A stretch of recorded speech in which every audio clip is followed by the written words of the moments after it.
Verify exists to clear up misinformation and answer your questions, big and small, about the coronavirus pandemic. One viewer named Carol asked us, quote, "What metrics will determine when the pandemic is over? Is there a data target of sorts?" So let's verify. What does it mean for a pandemic to end? Pandemics don't end in a bang, but in a whimper. That's our first source, Dr. Stephen Kissler with the Harvard T.H. Chan School of Public Health. And one way that the pandemic could end is simply that there's no more COVID. SARS-CoV-2 just stops spreading.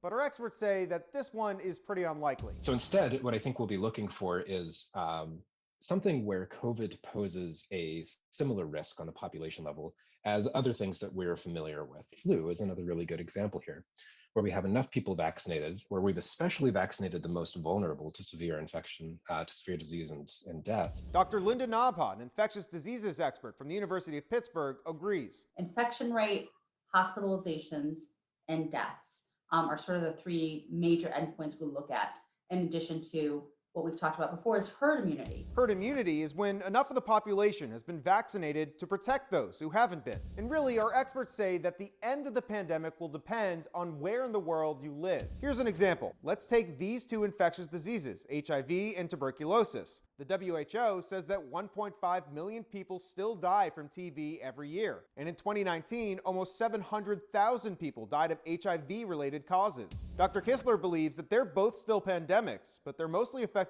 low to middle income countries. I think that may be what we transition into, where under some definitions, SARS-CoV-2 will continue to be a pandemic. So we can verify that we'll watch for infections, hospitalizations, and deaths to go down in order to reach some sort of end. But when that end is going to depend on where you live. With your Verify, I'm Evan Kozlov.